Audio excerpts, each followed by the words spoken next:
The basement of the National Museum was a place most interns avoided, a labyrinth of forgotten crates, rusting shelves, and the faint smell of mildew that clung to the air like an unshakable memory.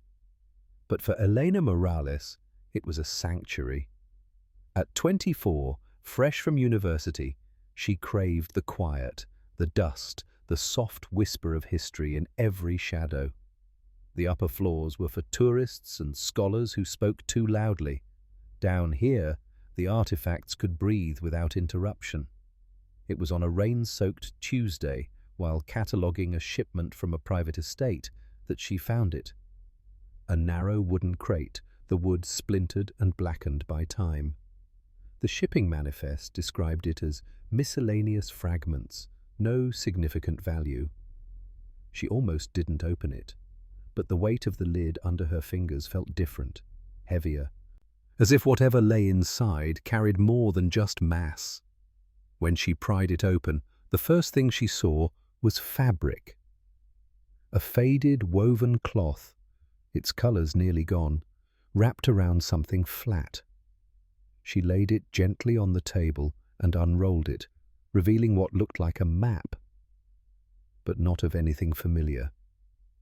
The parchment was thick, almost leathery, covered in intricate Mayan glyphs and strange sweeping lines that converged toward a series of concentric shapes at the center. Her pulse quickened.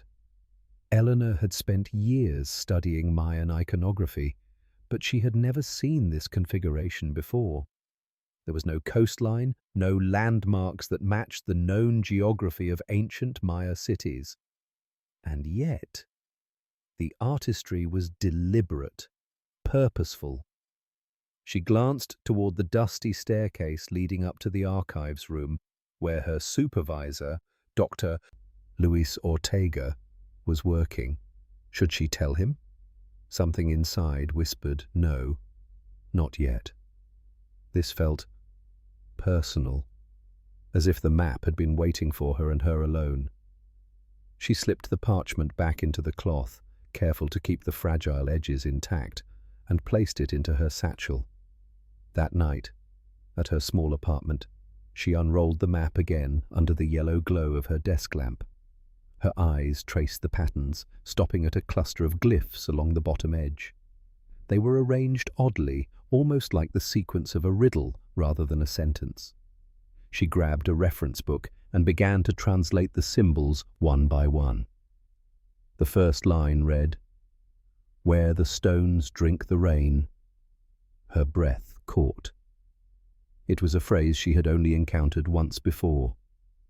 Buried in a colonial-era transcription of Mayan oral traditions, a reference to a mythical place where the gods had built a city beneath the earth to protect it from invaders.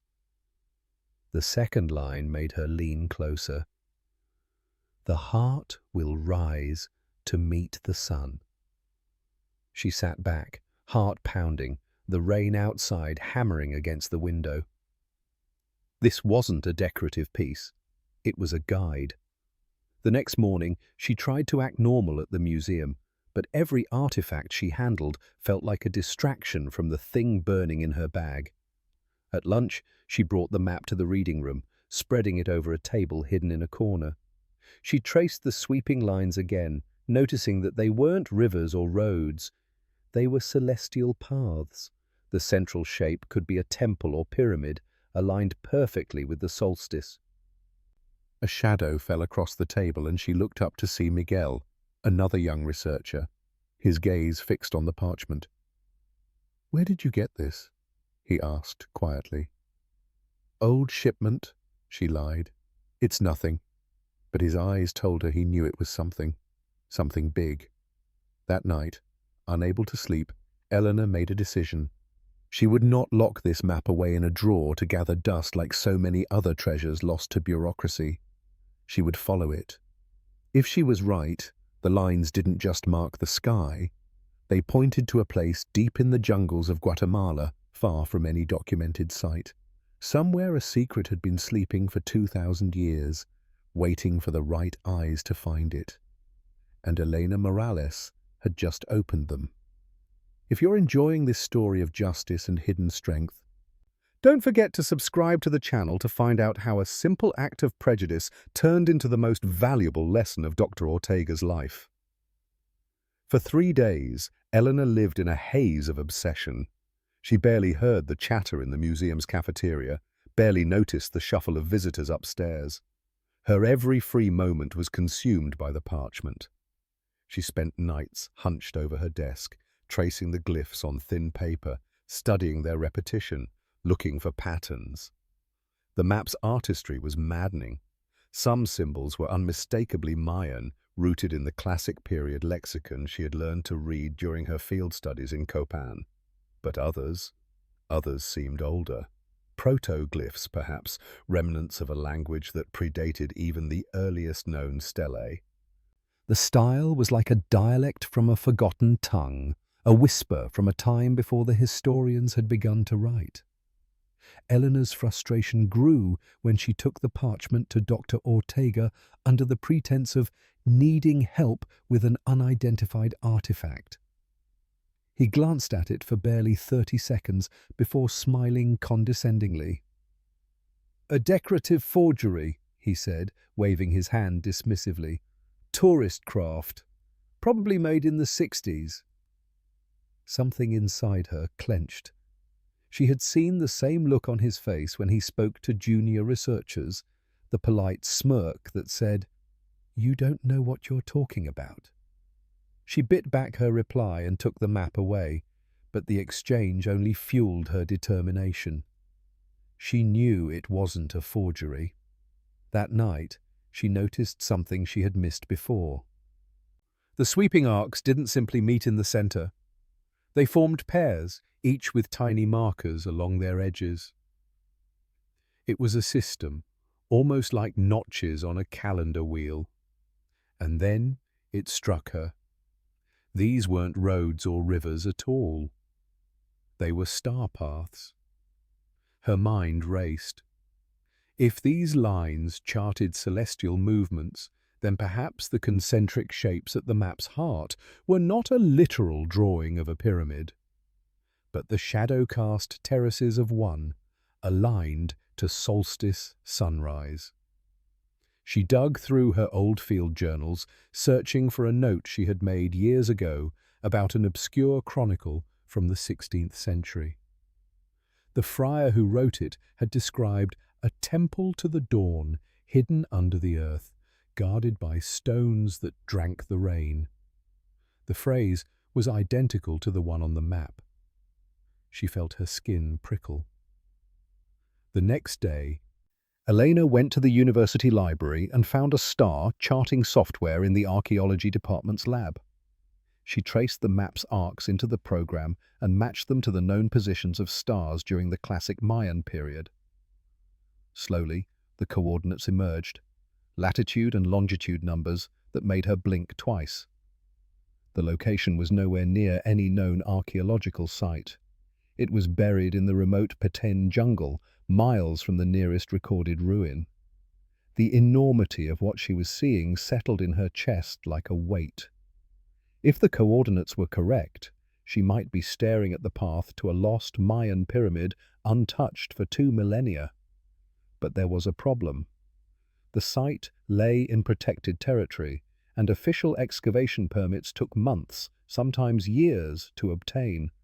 And she knew, deep down, that if she went through the formal channels, Dr. Ortega would take the map and claim the discovery himself. She wrestled with the thought for hours. Her academic training screamed at her to follow protocol. Her instincts, the same instincts that had led her to keep the map secret, told her that waiting would mean losing it forever. In the end, instinct won. That evening, she called Miguel. "I need a few days off," she said, "and I need someone who knows the jungle." His silence lasted long enough for her to hear the faint buzz of static on the line.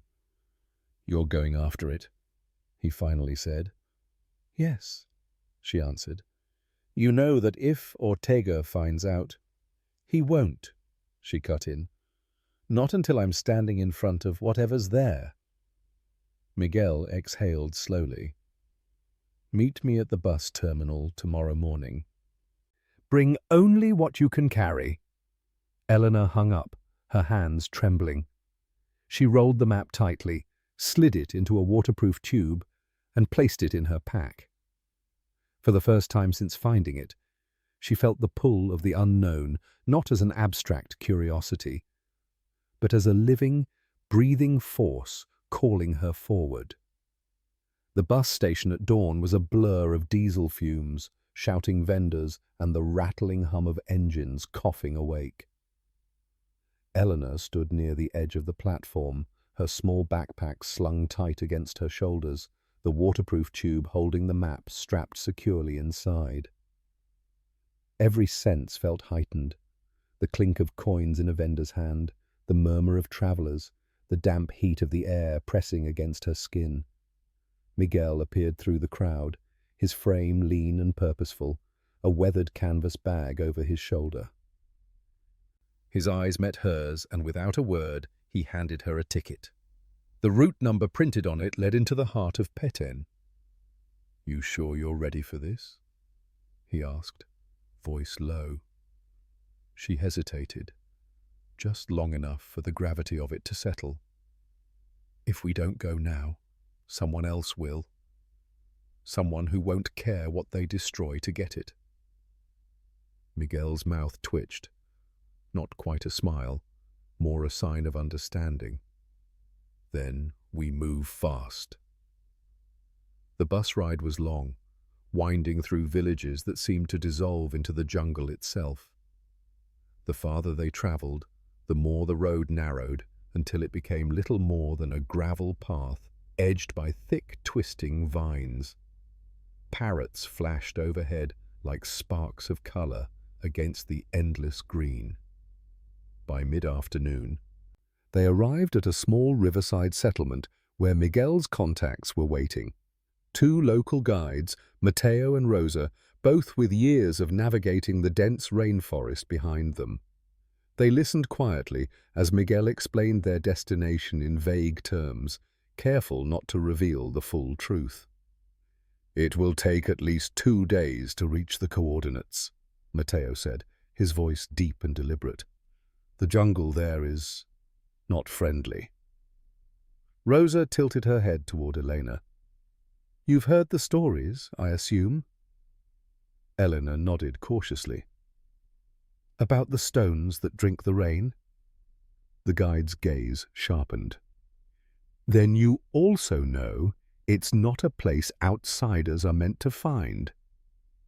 There was no threat in her tone, only a quiet warning. But Elena's resolve didn't falter. "Some things are meant to be found," she said. They set off the next morning.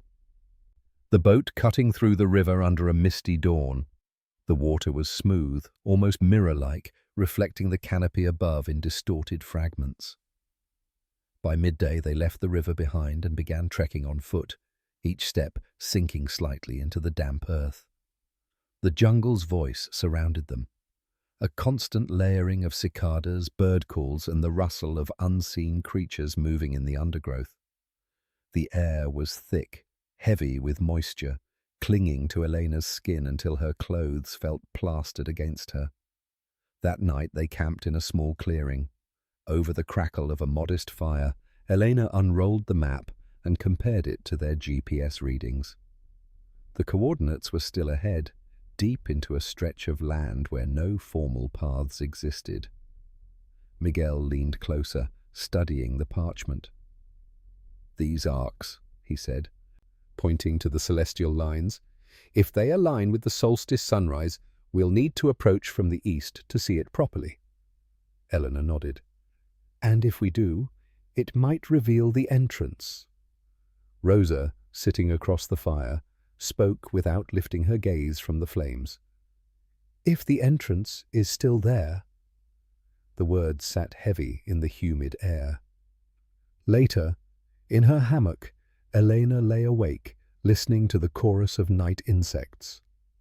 She thought about Dr. Ortega, about how he would dismiss this entire journey as a fantasy, until he stood on the site himself, ready to plaster his name across the discovery. She thought about the centuries that had passed, the storms, the wars, the generations of silence that had kept whatever lay hidden untouched.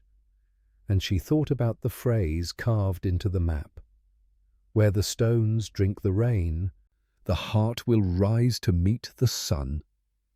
Her eyes drifted shut, with the image of a pyramid not above the ground, but beneath it, sleeping under layers of earth, waiting for the light of dawn to wake it. The second day in the jungle began before the sun had fully lifted its head above the horizon.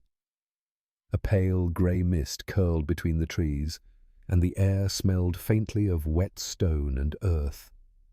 The guides moved silently, their machetes slicing through vines with rhythmic precision.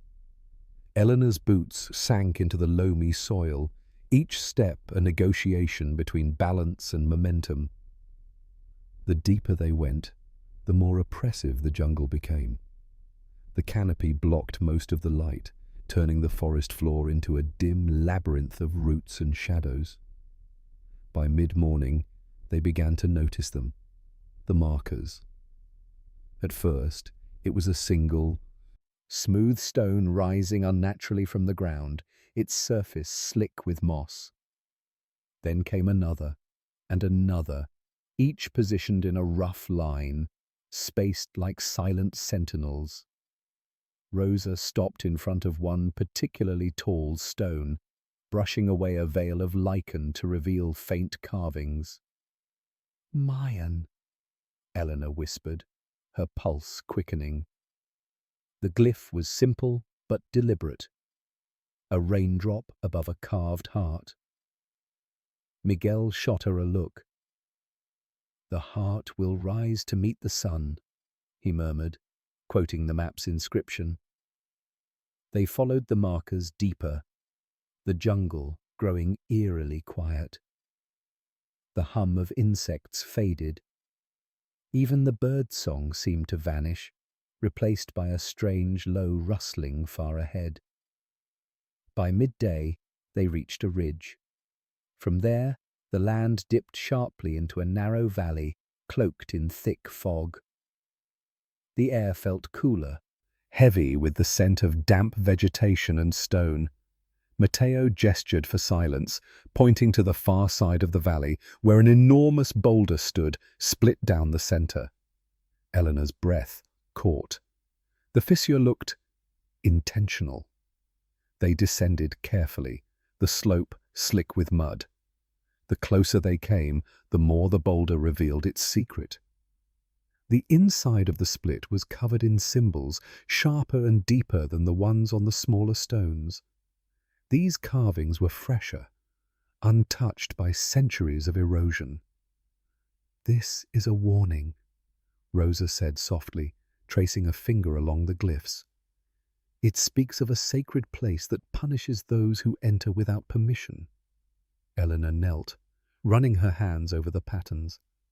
Among the warnings, she spotted another familiar mark, the concentric circles from the map, tucked away near the base of the boulder.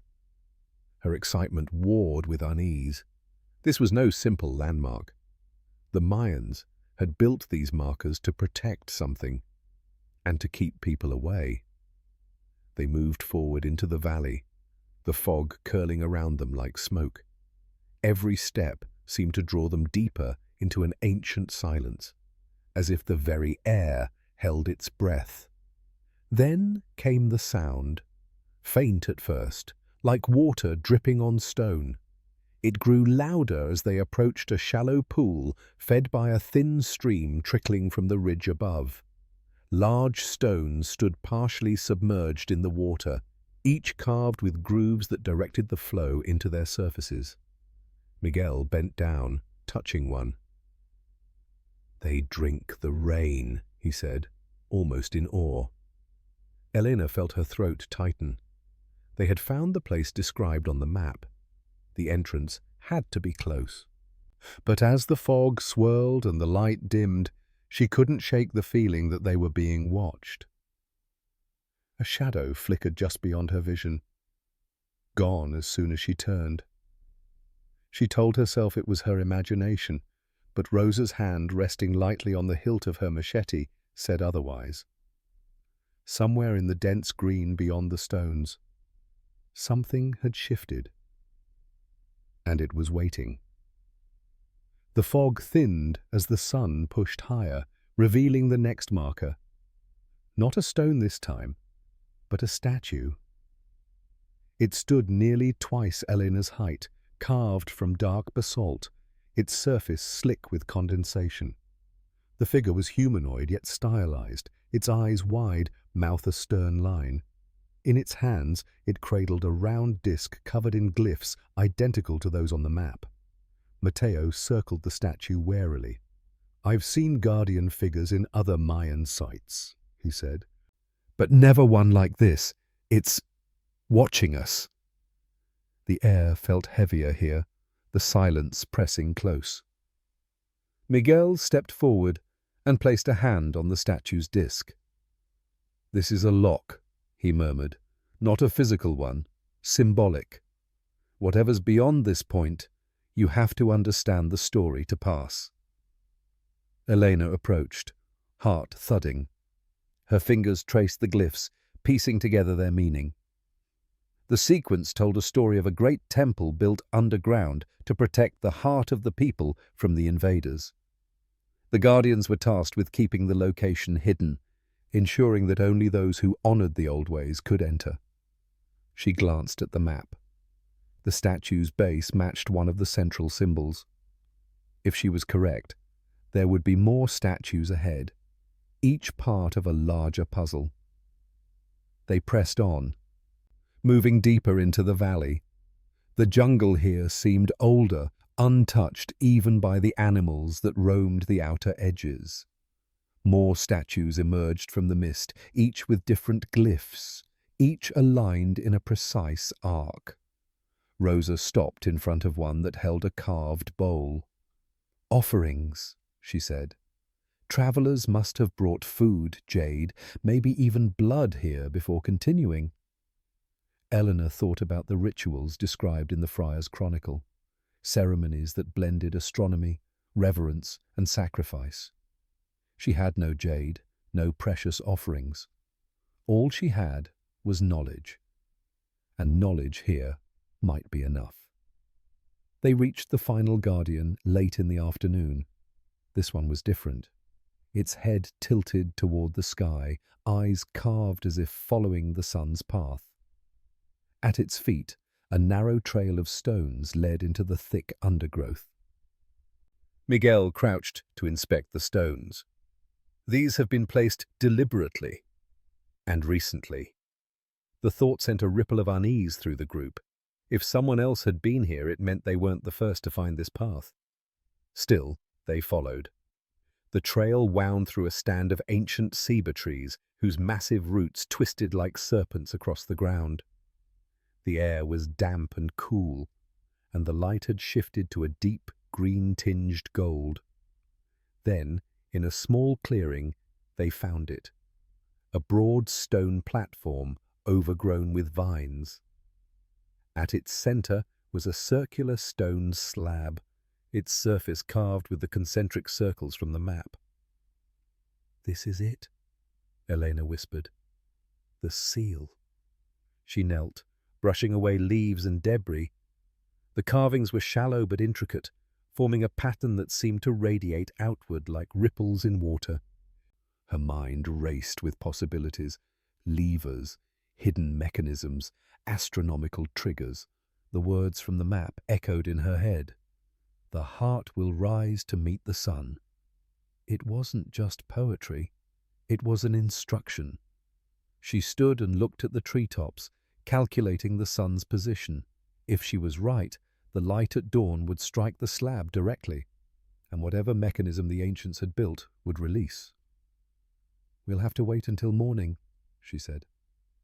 No one spoke for a moment. The jungle around them was beginning to darken, the sounds of the day fading into the nocturnal chorus. Rosa shifted uneasily.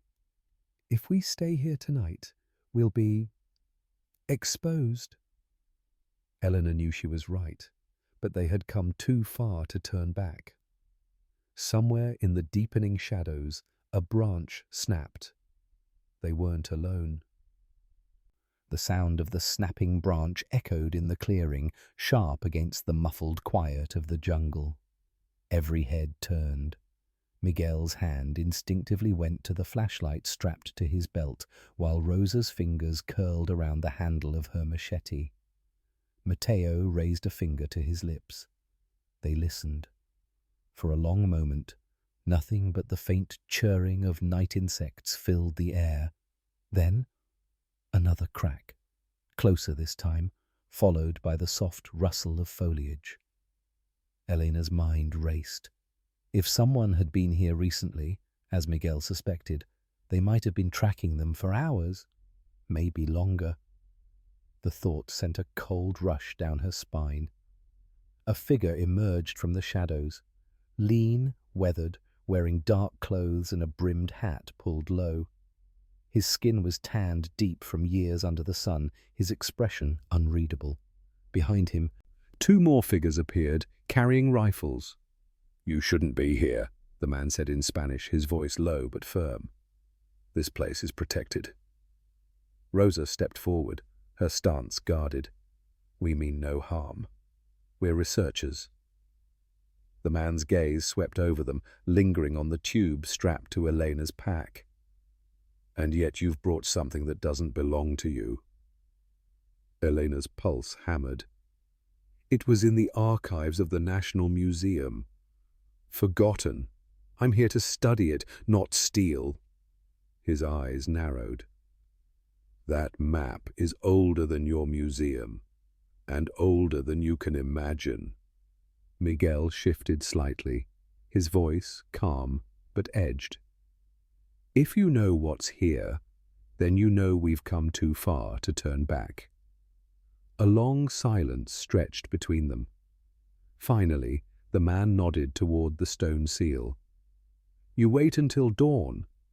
But know this, once it opens, you will see things you cannot unsee, and the jungle will remember you were here." Without another word, he and his companions melted back into the trees, their footsteps vanishing as quickly as they had appeared. Elena felt the weight of his warning settle deep in her chest. She had no idea who he was, a local guardian, a poacher turned protector, or something else entirely. But his words were heavy with a truth she couldn't dismiss. They set up camp just beyond the clearing, careful to keep the seal within sight. The fire was small, its smoke barely visible under the thick canopy. Dinner was quick and quiet, each of them lost in their own thoughts. Elena lay awake in her hammock, staring into the dark. Her mind replayed the man's words, weaving them with the map's riddle. Where the stones drink the rain, the heart will rise to meet the sun. She realized then, the heart might not just refer to the pyramid. In Mayan cosmology, the heart was also the center of the world, the meeting place between the underworld, the mortal realm, and the heavens. If that's what lay beneath the seal, it was more than an archaeological discovery. It was a portal to an entire world view, preserved untouched for 2,000 years. The night was restless. Every crack of a twig, every whisper of leaves shifting in the breeze made her tense. She wasn't sure if it was the warning, the jungle's ever-present hum, or the knowledge that they stood on the edge of something immense. When the first pale light of dawn began to seep through the trees, she was already on her feet. The group gathered at the seal, their breath visible in the cool morning air. Elena positioned herself so the rising sun would hit the center of the carved circles, exactly as it crested the ridge. The moment the light struck, the stone seemed to shimmer. Faint grinding echoed beneath their feet as ancient mechanisms, long dormant, stirred awake. Slowly, impossibly, the slab began to sink, revealing a dark, yawning passage into the earth.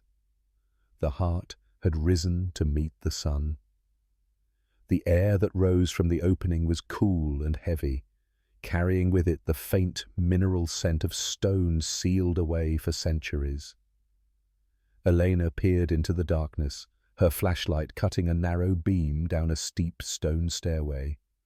The walls were lined with carved glyphs, their edges still sharp, untouched by wind or rain. "This is it," she whispered, her voice barely more than breath. Miguel adjusted the strap on his pack. "Once we go down, we don't know how easy it will be to come back up. We move carefully." They descended one by one, each footstep echoing faintly in the narrow space. The deeper they went, the more the light from the surface faded, until only their flashlights painted shifting shadows on the walls. The glyphs here were unlike any Elena had seen before. Complex spirals interwoven with figures holding orbs of light. Halfway down, Rosa paused, pointing to a scene etched into the wall. It depicted a towering structure beneath the earth, its terraces layered like steps toward the heavens, while above it, the sun and moon circled in perfect alignment. "It's the pyramid," Elena murmured. "They built it underground to hide it from the invaders." At the bottom of the stairs, the tunnel widened into a vast cavern. The ceiling arched high above, glittering faintly where mineral deposits caught their flashlight beams. And there, dominating the center, was the pyramid. It rose from the cavern floor in precise, symmetrical layers, its limestone blocks as sharp-edged as if they'd been cut yesterday. Thick vines dangled from the ceiling far above, brushing lightly against the uppermost terrace, as though the jungle itself had reached down to keep watch. Elena felt her throat tighten. 2,000 years, she whispered, and it's still perfect. They crossed the cavern floor, their footsteps muffled by centuries of dust. At the pyramid's base, a broad staircase led upward. Along its sides, carved panels told stories. Kings crowned in ceremonies, battles fought under eclipses, offerings made to deities whose names had long since faded from modern records. Miguel stopped at one panel and ran his fingers over the stone. "This shows an alliance," he said, pointing to two rulers clasping hands. "One of them isn't wearing the traditional Mayan headdress. That's unusual." "Foreign influence," Elena suggested. "Or maybe a visiting ruler we've never recorded." They climbed the steps slowly, the air cool and dry, the silence so complete that the sound of their breathing felt loud. At the top was a small chamber. The entrance was sealed with a massive stone door, its surface covered in glyphs similar to those on the map. Elena studied them, her pulse racing. The inscription spoke of the heart of the people and the blood of the sun. It wasn't a literal call for sacrifice, she was certain of that, but rather a ceremonial key. She placed her hands on the stone, pressing against the carved sun disk at its center. There was resistance, then a slow, grinding shift as the door swung inward. The chamber inside was small but dense with history. Shelves carved directly into the walls held artifacts, jade masks, obsidian blades, intricately painted pottery. In the center, on a low stone pedestal, lay a codex unlike any she had ever seen. Its pages, made from bark paper, were painted with vivid pigments still bright after 2 millennia. Eleanor approached slowly, her breath caught somewhere between awe and fear. This wasn't just art, it was history, preserved in perfect clarity. The first page showed a map of the heavens, the second a record of rulers stretching back centuries before any known Mayan dynasty. This rewrites everything," she said softly. But before she could turn another page, a voice echoed from the stairwell behind them. "You found it," the man from the jungle said. His silhouette filled the doorway, his expression unreadable. "And now," he added, stepping inside, "we decide what happens next." For a long moment, no one spoke. The man's boots made a slow, deliberate sound as they touched the ancient stone floor, the soft echo curling up into the chamber's high corners. Behind him, the other two men from the jungle appeared, their eyes scanning every artifact as though measuring its worth.